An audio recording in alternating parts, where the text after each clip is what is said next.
पहले माताएं पहनती थी मोटी मोटी सी कड़ी, पैरों में कड़ी पहनती थी, है ना, आधा किलो की होती थी। आजकल की तो पायल भी नहीं पहनती है। हाँ, पायल की छोड़ो, बिछिया भी नहीं पहनती, बड़ी शर्म लगती है। पर पहनना चाहिए, स्वाद की निशानी होती है भैया।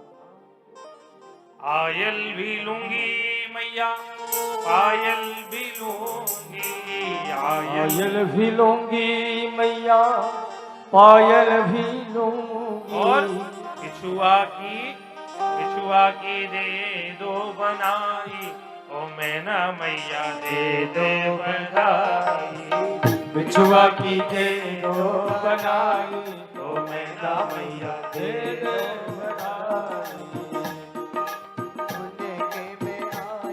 ओ मैना मैया दे दो बधाई।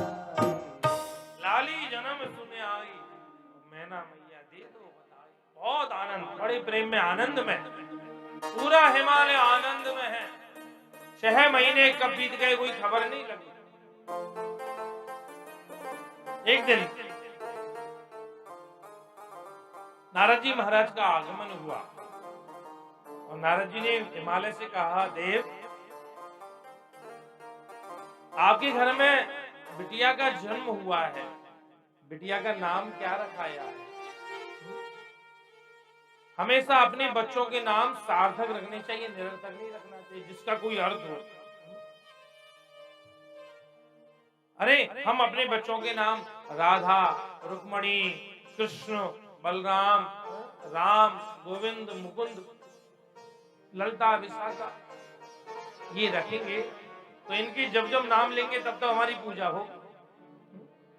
क्योंकि अगर आप सोचें आप अपने बालक का नाम दिन भर में ले रहे हैं, राम राम राम राम बोल रहे हो, तो राम इधर आओ, राम दुकान जाओ, राम फैक्ट्री जाओ, राम भोजन कर लो, इसका मतलब क्या आप अपने बेटे का नाम ले रहे हैं? बेटा तो आपका 10 साल 20 साल 25 साल पहले का है, लेकिन प्रभु का नाम तो आदि अनादि नाम है। भाव कुभाव अनख आलसहु, नाम जपत मंगल दिसि दसहु। भागवत में अजामिल प्रसंग आता है कि नहीं आता है? उल्टा नाम जपत जग जाना, वाल्मीकि भई ब्रह्म समान। हमारा जब के वाल्मीकि ब्रह्म हो, वाल्मीकि भई ब्रह्म समान। बच्चों का नाम समय से रख देना चाहिए, समय से ही नामकरण संस्कार हो जाना चाहिए। ये सब चीज तो आज के समय में बढ़ रहा है।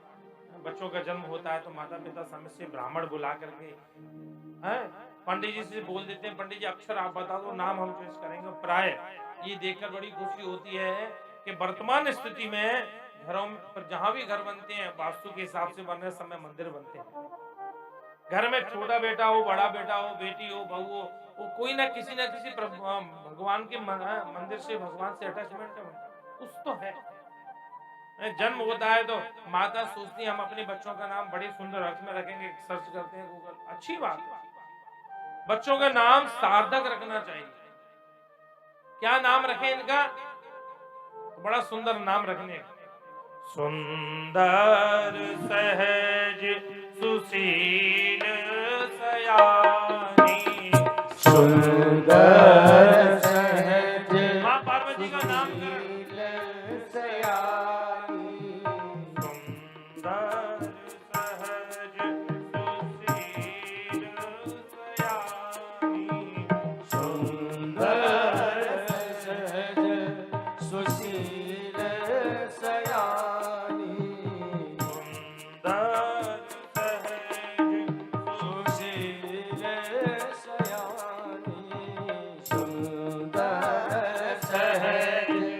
सुशील सयानी। नाम उमा अंबिका भवानी, नाम उमा अंबिका भवानी, नाम उमा अंबिका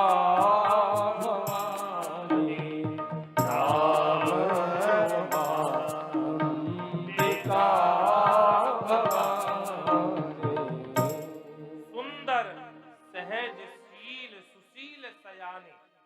नारद जी क्या कह रहे हैं? हिमालय, तुम्हारी जो पुत्री है सुंदरता की खदान है। माँ पार्वती सुंदरता की खदान है। इसलिए हमारे शास्त्रों में ये नियम है कि घर में जो बेटा है, घर में केवल पति को छोड़कर बेटा अपनी माँ के चरणों से ऊपर न देखे, देवर अपनी भाभी के चरणों से ऊपर ना देखे, क्योंकि ये साक्षात उनके लिए माँ जैसी है और कभी भी माँ की सुंदरता देखनी भी नहीं चाहिए, कभी नहीं देखनी। आपने कथा शायद सुनी होगी, जब हनुमान जी महाराज सिया जी की चूड़ामणि लेके आए, राम जी को दिया, राम जी ने लखन से कहा, लखन देख तेरी भाभी की चूड़ामणि है। लक्ष्मण के नेत्रों में अश्रुधारा बहने लगी। बोले सरकार, ये आपने क्या मुझसे प्रश्न कर लिया?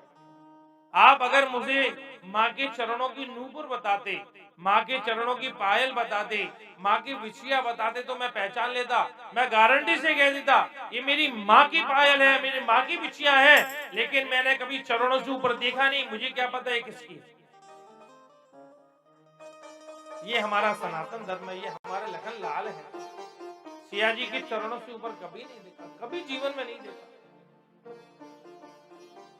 अपनी माँ का, अपनी भाभी का, अपनी बहन का, अपनी बेटी का श्रृंगार का वर्णन कभी नहीं करना चाहिए। रघुवंश प्रताप विजय में माँ पार्वती के श्रृंगार का वर्णन किया तो कुष्ठ रोग हो गया कालिदास को। कभी नहीं करना चाहिए। पर तुम्हारी जो बेटी है सुंदर सहज सुशील सयान, सुंदरता की खान, सहजता की खान, सुशील, इनके कितने नाम रखें हम, क्या नाम रखें? नाम उमा अंबिका भवानी, इनका एक बहुत प्यारा सा नाम होगा उमा। लेकिन पर्वतस्य पुत्री तस्य सा पार्वती, ये तुम हिमालय पर्वत राज हो, तुम्हारी पुत्री है, इसलिए इनका एक नाम होगा पार्वती। बोल पार्वती मातु की जय। होनहार विरवान के लखत चीखने पा। हमारे ब्रज में कहते हैं जो बच्चा होनहार होता है उसकी बचपन से एक्टिविटी दिख जाती है, बचपन से दिख जाती है कि ये आगे चल के हमारा नाम रोशन करे। इसलिए पहले जब बच्चे को देखते थे भविष्य में ये क्या करेगा, तो सारी वस्तु उसके सामने रख देते थे, सब वस्तु, कॉपी, पेन, सिलाई की मशीन, हलवाई गरी, जो डॉक्टरी जो भी रखना था, और बच्चे को छोड़ देते थे। बच्चा जाकर के पहले जिसको पकड़े समझ जाओ इसी से उसका जीवन यापन होगा, पहले से निर्णय लेते थे। माँ पार्वती धीरे धीरे बड़ी होने लगी, घुटमन चलने लगी धीरे धीरे। लेकिन जब भी कहीं मंदिर में जाएं और मंदिर में भोलेनाथ को देख लें, बस उनको पकड़ के ऐसे चिपक, ऐसा लगे जैसे जन्म जन्मांतर से बोलना नहीं आता है। परम सहज सुशील माँ मैना ने पैरों में सुंदर सुंदर महावर लगाई, पायल पहनाई है, सुंदर सी है, लहंगा पहनाया बढ़िया सुंदर जरी का, सुंदर सी ओढ़नी उड़ाई है, हाथों में चूड़ियां पहना रखी छोटी छोटी, अभी घुटमन चल रही है। मंदिर में जाती है, मंदिर में भोलेनाथ को टकटकी लगा के देखती रहती है, मन ही मन कहती है देव मुझसे गलती हुई, उसका मुझे ये दंड भोगा कि मुझे जन्म लेना पड़ा। दासी को अब तो हमने शरण में ले, भोलेनाथ दासी को शरण में ले। धीरे धीरे माँ चलने लगी, धीरे धीरे चलने लगी। चलते जब कभी जाती है मंदिर में, तो मंदिर में भोलेनाथ को कभी जल चढ़ाती हैं, कभी बेल पत्र चढ़ाती हैं, कभी कुछ चढ़ाती हैं, कभी कुछ चढ़ाती हैं। एक दिन नारद जी महाराज घूमते घूमते हिमालय के पास आए। हिमालय ने नारद जी से कहा, नारद जी आप हमारी बेटी का भविष्य देख के बताओ ना, इसके भाग्य में क्या लिख रहा है?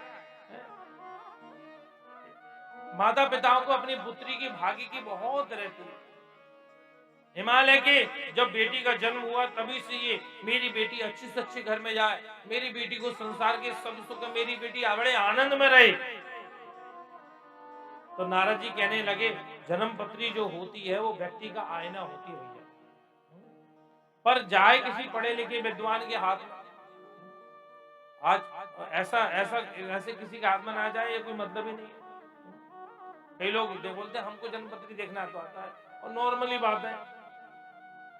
जन्मपत्री ये मार्गदर्शन होती है कि बालक क्या बनेगा, कहाँ जाएगा, कैसे रहेगा, इसका व्यापार कैसे चलेगा, इसका जीवन कैसे। माँ पार्वती की जन्मपत्री, तो माँ नारद जी ने जन्मपत्री देखी और देखकर कहने लगी